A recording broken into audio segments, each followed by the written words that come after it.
Miss, kailangan ko na isang kwarto. Nasa emergency room na yung pasyente. Kailangan daw ng kwarto. Pakibilisan lang ho.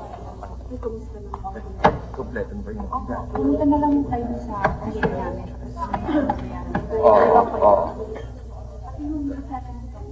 Doon na lahat. Wala ba kayong Tagalog? Puro kayo English eh. Paano ko maintindihan yan?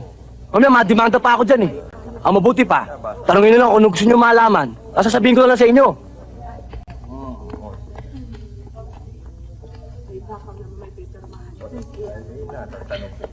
Nurse, kailangan ko na isang suite para sa misis ko.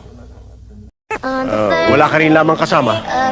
Siya na magiging partner mo magmula ngayon. Sir, hindi ko pwede yan. Pare, hindi ko naman talaga kasalanan yun eh. Pare mo walang galang lang.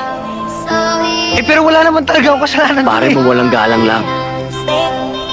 Sir, ipinangako ko sa sarili ko na hindi na ako mamatayan ng partner.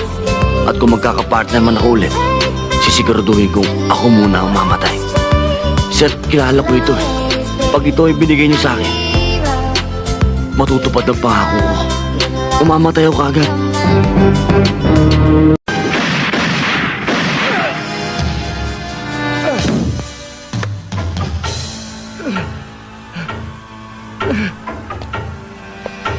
Bilis mo!